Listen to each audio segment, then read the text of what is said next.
Men మగవాళ్ళు వీళ్ళని పుట్టినప్పుడు క్లాసిఫై చేయడానికి జెండర్ ఒకటే సరిపోతుంది కానీ గ్రోయింగ్ అప్ వీళ్ళని సొసైటీ చాలా రకాలుగా డిఫైన్ చేయడం స్టార్ట్ చేస్తారు. అబ్బాయిలు ఏడవకూడదు, బాధలు బయటికి చెప్పుకోకూడదు, కొండంత కష్టం వచ్చినా నవ్వుతూనే వాటిని ఫేస్ చేయాలి, సంపాదించాలి, ఇంటి బరువు బాధ్యతలు మొయ్యాలి, అన్నిటికన్నా మోస్ట్ ఇంపార్టెంట్ థింగ్ దేనికి భయపడకూడదు, చాలా స్ట్రాంగ్ గా ఉండాలి, just like a super man. దీనికే మధ్య ఒక కొత్త పేరు కూడా పెట్టారులేండి, ఆల్ఫా మేల్. ఆల్ఫా మేల్ లాగా మొండిగా ఆరోగెంట్ గా సూపర్ స్ట్రాంగ్ గా ఉండాలి. ఏ అబ్బాయి అయినా పెద్దయ్యాక ఆల్ఫా మేల్ లానే ఉండాలనుకుంటున్నారు. సినిమాస్ లో కూడా ఇదే పాయింట్ ని గ్లోరిఫై చేస్తున్నారు. But the reality is very very different. Men చూపించే ఆ ధైర్యం వెనుక ఎన్నో భయాలు దాగి ఉంటాయి. వాళ్ళ స్ట్రెంగ్త్ వెనుక ఎన్ని స్ట్రగుల్స్ ఉంటాయో ఎప్పుడైనా ఆలోచించారా? ఉమెనే కాదు, ఇన్ఫాక్ట్ మెన్ కూడా ఆ స్ట్రగుల్స్ గురించి ఆలోచించి ఉండరు. వాళ్ళ ఇన్సెక్యూరిటీస్ మీద వాళ్ళే జోకులు వేసుకుని నవ్వుకుంటారు. హవెవర్ ఈ నవ్వులన్నీ వాళ్ళ బాధలు దాచుంచడానికి ఒక కవర్ డ్రైవ్ మాత్రమే. Deep down they to feel bad. It's not just women, men have insecurities too. Now this is exactly what we are going to understand in this video. మగవాళ్ళకు ఉండే మోస్ట్ కామన్ ఇన్సెక్యూరిటీస్ ఏంటి, అవి వాళ్ళని ఎంతగా impact చేస్తున్నాయి, ఇది అడ్డం పెట్టుకుని ఎంతమంది ఎలా బిజినెస్ చేస్తున్నారు, అసలు ఈ ఇన్సెక్యూరిటీస్ ని ఓవర్కమ్ చేసే వే ఏంటి, ఇలా అన్నిటి గురించి డిస్కస్ చేద్దాం. అలాగే ఇర్రెస్పెక్టివ్ ఆఫ్ యువర్ జెండర్ మీకున్న ఇన్సెక్యూరిటీస్ ఏంటో కమెంట్ చేయండి. నాకున్న ఇన్సెక్యూరిటీస్ ఏంటో పిన్ కామెంట్ లో ఉంచుతా. So my slay squad, let's make this comment section a safe and non-judgmental space to everyone. Also to those who are new here, I am Shrija and this is not your regular self-help channel. ఇక్కడ నేను మన mind set కి growth కి help అయ్యే చాలా విషయాల గురించి రా అండ్ రియల్ గా మాట్లాడతాను. వీడియో స్టార్ట్ చేసే ముందు అమ్మాయిలు, ఈ వీడియో మెన్ గురించి కదా, వాళ్ళ బాధలు మనకెందుకులే అని వీడియోని అస్సలు స్కిప్ చేయొద్దు. మీ చుట్టూ ఉండే మెన్ ని ఇంకొంచెం బాగా అర్థం చేసుకోవడానికి వీడియోని ఎండ్ వరకు ఖచ్చితంగా చూడండి. అలాగే డియర్ మెన్, వీడియోలో చెప్పిన దానికి రిలేట్ అయితే ఖచ్చితంగా వీడియోని లైక్ చేసి ఫ్రెండ్స్, కొలీగ్స్ అండ్ ఫ్యామిలీకి ఖచ్చితంగా వీడియోని షేర్ చేయండి. And don't forget to subscribe and join this squad. Let's begin. Like every time ఈసారి కూడా నా ఫ్రెండ్స్ అండ్ ఫ్యామిలీలో ఉన్న మెన్ కి రీచ్ అయ్యి వాళ్ళకి ఎలాంటి ఇన్సెక్యూరిటీస్ ఉంటాయో కనుక్కోవడానికి ట్రై చేశా. ట్రస్ట్ మీ, నాకైతే చాలా బాధగా అనిపించింది. కానీ ఈ బాధలన్నిటి గురించి అందరికి ఈజీగా చెప్పలేదు. ముందంతా మాకేం ఇన్సెక్యూరిటీస్ ఉంటాయి, మీ అమ్మాయిలకి లాగా పర్ఫెక్ట్ లైఫ్స్ కావాలని ఎక్స్పెక్టేషన్స్ ఏమి ఉండవు, సో మాకు అలాంటి బాధలేం ఉండవు అని చెప్పేశారు. ఇంకొంతమంది వాళ్ళ భయాలకి ఇన్సెక్యూరిటీస్ కి మధ్య కన్ఫ్యూజ్ అయ్యారు. ఇంకొంతమంది అయితే ఇన్సెక్యూరిటీస్ అనగానే ఒక బ్లాంక్ ఫేస్ పెట్టారు. సో ఐ థాట్ ఇలాంటి కన్ఫ్యూజన్ చాలా మందికి ఉంటుంది. So let's clearly understand what exactly is insecurity. English to Telugu translation ప్రకారం అయితే ఇన్సెక్యూరిటీ అంటే అభద్రతా భావం. నాకు తెలుసు, ఇలా చెప్పాక కూడా తెలుగులో చెప్పొచ్చు కదా అంటారు. నాకు అర్థం కాలేదు సార్. సో బేసిక్ గా మన ఎబిలిటీస్ పైన మనకి నమ్మకం లేకపోవడం, ఏదైనా విషయం మనకి చేత కాదని ఒక లో కాన్ఫిడెన్స్ లో ఉండడం, మన అపియరెన్స్ లో వంకలు వెతుక్కుని మరీ బాధపడడం. It's a feeling where you think you are not good enough, capable enough or worthy enough. వింటున్నప్పుడు ఇందులో ఏముందిలే అనిపించినా ఒక్కసారి మనం అలాంటి సిచ్యువేషన్స్ లో ఎలా ఫీల్ అయ్యాం అన్నది గుర్తు తెచ్చుకుంటే అప్పుడు మీకు తెలుస్తుంది ఇన్సెక్యూరిటీస్ మనల్ని ఎంతగా బాధపడతాయో. ఈ ఇన్సెక్యూరిటీస్ ఎక్కువయ్యే కొద్దీ మనలో ప్రశాంతతే దూరం అయిపోతూ ఉంటుంది. ప్రతి విషయానికి పక్క వాళ్ళతో కంపేర్ చేసుకుంటూ ఉంటాం. ప్రతి చిన్న విషయానికి ఓవర్ థింక్ చేస్తూ లైఫ్ లో వెనుకపడిపోతూ ఉంటాం. ఆల్సో మీకు అనిపించచ్చు, ఈ ఇన్సెక్యూరిటీస్ అందరికీ ఉండేవే కదా, why are we specifically speaking about men అని. కరెక్టే, ప్రతి మనిషికి ఇన్సెక్యూరిటీస్ ఉంటాయి. కాకపోతే మెన్ ఎప్పుడు వాటిని ఎక్నాలెడ్జ్ చేయరు, ఎవరితోని షేర్ చేసుకోరు. సొసైటీ స్టాండర్డ్స్ ప్రకారం స్ట్రాంగ్ గా ఉండాలి కాబట్టి ఈ ఇన్సెక్యూరిటీస్ ని పూర్తిగా ఇగ్నోర్ చేస్తూ బయటికి చాలా స్ట్రాంగ్ గా, లోపల మాత్రం కుమిలిపోతూ ఉంటారు. నేను ఇదేదో జస్ట్ ర్యాండమ్ గా చెప్పట్లేదు. అడిగా అన్నా కదా నా క్లోజ్ సర్కిల్ ని, వాళ్ళందరితోని మాట్లాడిన తర్వాత నాకు అర్థమైంది ఇదే. Every man out there is just acting fine but they are not. అసలు లోపల అంత బాధ పెట్టుకుని బయటికి అలా జోకులేస్తూ ఎలా ఉండగలుగుతున్నారో నాకైతే అస్సలు అర్థం కాలేదు.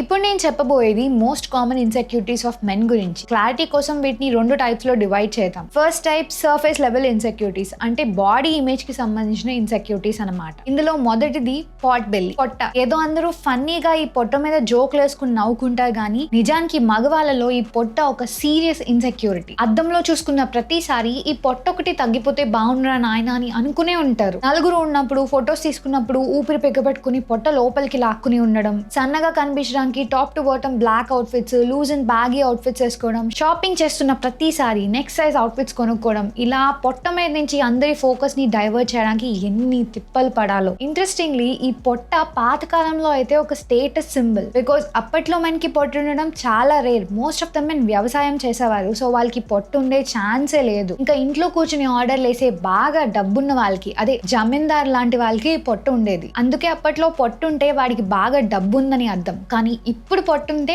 వాడికి ఏదో జబ్బు ఉందని అర్థం. అఫెండ్ అవ్వకండి, పొట్ట is a very dangerous risk. Indian guide lines ప్రకారం మీ వెయిస్ట్ లైన్ 90 సెంటీమీటర్స్ లేదా 35 ఇంచెస్ కంటే ఎక్కువ ఉంది అంటే మీకు అబ్డామినల్ ఒబేసిటీ ఉందని అర్థం. Life style habits, genetics, hormonal imbalance ఇలా చాలా రీజన్స్ వల్ల అందరికీ పొట్టు ఉంటుంది నిజమే. కాకపోతే మెన్ కి విమెన్ కి ఉండే పొట్టలో చాలా డిఫరెన్స్ ఉంది. ఉమెన్ తో పోల్చుకుంటే మెన్ లో ఎక్కువ విసరల్ ఫ్యాట్ ఉంటుంది, అంటే ఆర్గన్స్ చుట్టూ ఫామ్ అయ్యే ఫ్యాట్ అన్నమాట. అండ్ దీన్ని వదిలించుకోవడం చాలా కష్టం, which is more and more frustrating for them. ఇలా ఫామ్ అయిన పొట్ట వల్ల 58% men are feeling self conscious, చాలా లో కాన్ఫిడెన్స్ తో ఉంటున్నారు, కొత్త వాళ్ళని అప్రోచ్ అవ్వడానికి కూడా వెనకడుగేస్తున్నారు. సెకండ్ ఇస్ ప్రీమెచ్యూర్ బాల్నెస్, జుట్టు ఊడిపోవడం. ఇది ఇంకొక యూనివర్సల్ ప్రాబ్లం అయిపోయింది. రీజన్ ఏదైనా కానీ ఈ రోజుల్లో చాలా మందికి, యాక్చువల్లీ ఆల్మోస్ట్ ప్రతి ఒక్కరికి ఎర్లీ ఏజ్ లోనే జుట్టు ఊడిపోతుంది. టీనేజ్ లో థిన్నింగ్ స్టార్ట్ అవుతుంది, కాలేజ్కి వెళ్లేలోపు హెయిర్ లైన్ వెనక్కి వెళ్ళిపోతుంది. ఇంకా 25 ఇయర్స్ వచ్చేసరికి చాలా మందికి బాల్నెస్ క్లియర్ గా కనిపిస్తుంది. రీసెంట్ గా ట్రయా కలెక్ట్ చేసిన డేటా ప్రకారం 5 lakh ప్లస్ మెన్ లో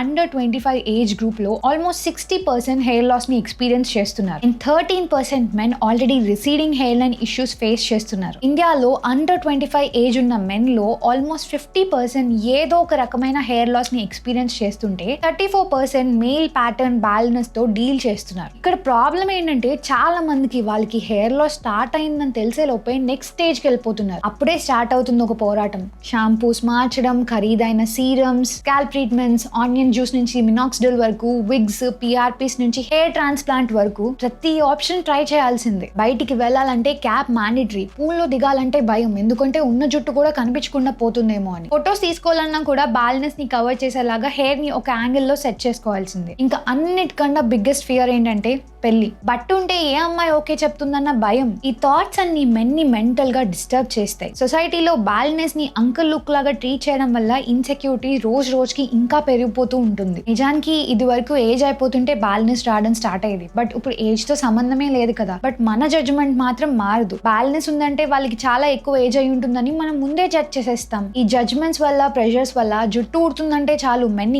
ఇంకా సెల్ఫ్ కాన్షియస్ అయిపోతున్నారు, జనాల్ని అవాయిడ్ చేస్తున్నారు, ఒంటరిగా ఉండడానికి ఇష్టపడుతున్నారు. ఇది చిన్న విషయంలా కనిపించినా కొంతమంది మెన్లో ఇది చాలా డీప్ ఇంపాక్ట్ క్రియేట్ చేస్తుంది. నమ్మడానికి కష్టంగా ఉన్న ప్రాణాలు తీసుకునే స్టేజ్ కి వెళ్ళిన వాళ్ళు ఉన్నారు. సో బాల్నెస్ అనేది జస్ట్ హెయిర్ లాస్ కాదు. సో మీ చుట్టూ ఎవరైనా బాల్నెస్ ని డీల్ చేస్తూ ఉంటే don't just make fun of them. Next is height.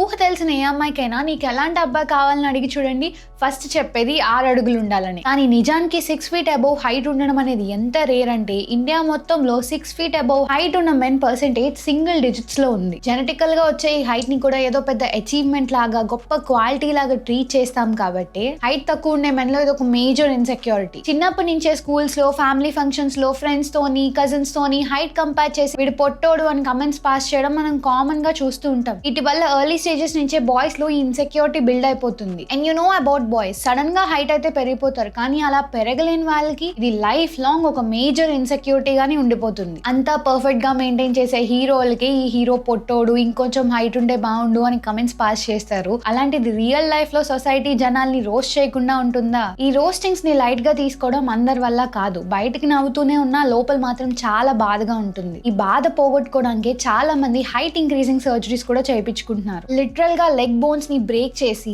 అందులో రోజు రోజుకి ఎక్స్పాండ్ అయ్యే రాడ్స్ ఇన్సర్ట్ చేస్తున్నారు. ఇలా చేయడం వల్ల 2 to 4 inches హైట్ అయితే పెరుగుతారు, కానీ this is very painful and risky procedure. కానీ డేటింగ్ కల్చర్ లో, మ్యారేజ్ మార్కెట్ లో, సొసైటీ స్టాండర్డ్స్ లో యాక్సెప్టబుల్ గా ఉండడానికి కొంతమంది మెన్ ఇలాంటి పెయిన్ ని కూడా చూస్ చేసుకుంటున్నారు. మన కంట్రోల్లో లేని ఒక ఫిజికల్ ట్రేట్ కోసం మనిషి తన ఎముకలు ఎరగొట్టుకోవడానికి కూడా రెడీ అవుతున్నాడంటే ఈ హైట్ కి మనం ఎంత వాల్యూ ఇస్తున్నాం అండ్ ఇది ఎంత పెద్ద ఇన్సెక్యూరిటీయో మీరే ఆలోచించండి.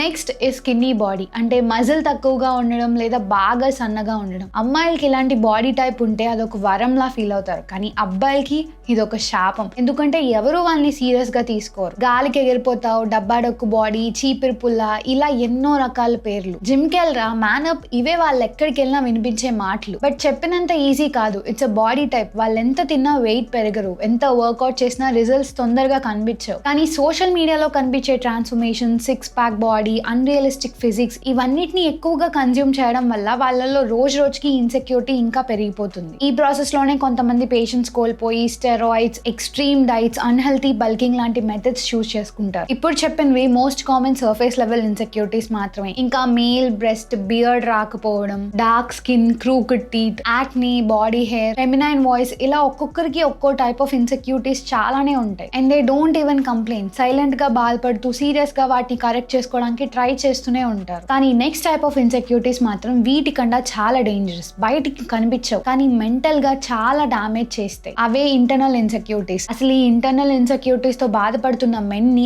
ఐడెంటిఫై చేసి వాళ్ళ లోపల ఎంత యుద్ధం జరుగుతుందో కనుక్కోవడం ఇంపాసిబుల్. ఇందులో ఫస్ట్ ది ఫినాన్షియల్ ఇన్సెక్యూరిటీస్. ఇది ప్రాబబ్లీ చాలా మంది మెన్ కి ఉండేది. ఎందుకంటే సొసైటీలో ఒక మ్యాన్ వర్త్ ని మెజర్ చేసేది వాళ్ళ ఎర్నింగ్స్ తోనే. మంచి జాబ్ ఉందా, సెటిల్ అయ్యావా, ఎంత సంపాదిస్తున్నావు, ఇదే ఒక అబ్బాయిని అందరూ అడిగే క్వశ్చన్స్. ఇన్ఫాక్ట్ వాళ్ళకి వాళ్ళు లైఫ్ మొత్తం వేసుకునే క్వశ్చన్ కూడా ఒకటే, నా ఫ్యామిలీని నేను సరిగ్గా చూసుకోగలనా లేదా అని. ఈ కాన్స్టెంట్ ప్రెషర్ లోనే బ్రతుకుతూ ఉంటారు. నెల నెల బిల్స్, పేరెంట్స్ ని చూసుకోవాలి, లైఫ్ పార్ట్నర్ ని హ్యాపీగా ఉంచాలి, పిల్లలకి ఎలాంటి కష్టం తెలియకుండా పెంచాలి. ఇలా ఆటోమేటిక్ గా చాలా రెస్పాన్సిబిలిటీస్ మెన్ షోల్డర్స్ మీదే పడతాయి. అందుకే చాలా మంది మెన్ కి మనీ అంటే లగ్జరీ కాదు, అది రెస్పాన్సిబిలిటీ గురించి, రెస్పెక్ట్ గురించి, సర్వైవల్ గురించి కూడా చాలా ఇంపార్టెంట్. జాబ్ లూజ్ అవ్వడం, శాలరీ సరిపోకపోవడం, కెరీర్ లో సెటిల్ అవ్వకపోవడం, ఇవన్నీ వాళ్ళని మెంటల్ గా చాలా ఎఫెక్ట్ చేస్తాయి. అందుకే చాలా మంది మెన్ ఎమోషన్స్ కన్నా కూడా వర్క్ ని సీరియస్ గా తీసుకుంటారు. ఓవర్ టైమ్స్ చేస్తారు, స్ట్రెస్ తీసుకుంటారు, హెల్త్ ని కూడా ఇగ్నోర్ చేస్తారు. Not because they love money too much, but because they feel they should be more responsible. Next is lack of confidence.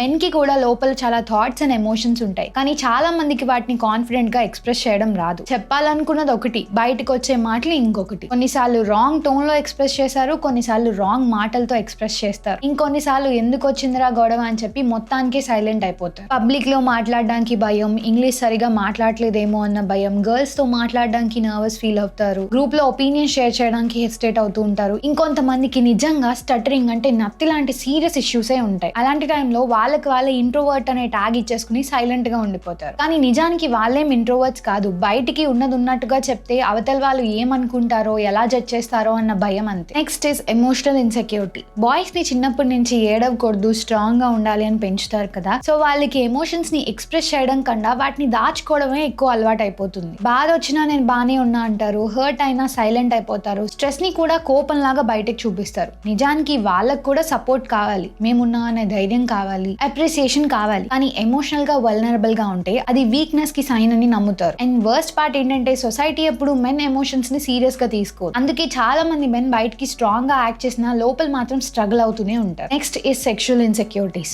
I know దీని గురించి మాట్లాడడానికి కొంచెం ఆక్వర్డ్ గానే ఉంటుంది, but it's high time that we speak. చాలా మంది men size, performance, stamina, partner ని satisfy చేయగలనా, ఇలా చాలా విషయాల గురించి ప్రెషర్ ఫీల్ అవుతూ ఉంటారు. Movies, social media, culture create చేసిన అన్రియలిస్టిక్ స్టాండర్డ్స్ వల్ల వాళ్ళని వాళ్ళు కంపేర్ చేసుకుని అన్నెసరీగా సెల్ఫ్ డౌట్ లో పడిపోతారు. ఇంకా ఫ్రెండ్స్ వేసే జోక్స్, ట్రోలింగ్, కంపారిజన్స్, వీటి వల్ల ఈ ఇన్సెక్యూరిటీ ఇంకా పెరిగిపోతుంది. బట్ నిజానికి మాస్కులినిటీ అనేది ప్రూవ్ చేసుకోవాల్సిన పర్ఫార్మెన్స్ కాదు. రెస్పెక్ట్, కేర్, ఎమోషనల్ మెచ్యూరిటీ ఇవన్నీ తెలుసుకుని కరెక్ట్ గా బిహేవ్ చేసిన వాళ్ళే నిజమైన మగవాడు. డియర్ మెన్, జస్ట్ రిమెంబర్, మీ ఇన్సెక్యూరిటీస్ మిమ్మల్ని తక్కువ చేయవు. మీ హైట్, బాడీ, మనీ, కాన్ఫిడెన్స్ లేదా పర్ఫార్మెన్స్ మీ వాల్యూని డిసైడ్ చేయలేవు. సొసైటీ ఎలా ఉన్నా కంపేర్ చేస్తుంది, జడ్జ్ చేస్తుంది. అలా అని ప్రతిసారి పర్ఫెక్ట్ గా ఉండాల్సిన అవసరం లేదు. ఇన్సెక్యూర్ గా ఫీల్ అవ్వడం అనేది వీక్నెస్ కాదు. ప్రాబ్లమ్స్ ఉంటే మాట్లాడండి, బాధ ఉంటే షేర్ చేసుకోండి, హెల్ప్ అడగండి. అంతేగాని సైలెంట్ గా అన్ని మీరే క్యారీ చేయాల్సిన అవసరం లేదు. రియల్ స్ట్రెంగ్త్ అనేది ఇన్సెక్యూరిటీస్ లేకపోవడం కాదు, వాటిని యాక్సెప్ట్ చేసి ముందుకు వెళ్ళడంలో ఉంటుంది. This is what I wanted to share in this video. నచ్చితే తప్పకుండా like, share and subscribe and join the Slay Squad. Let's slay together.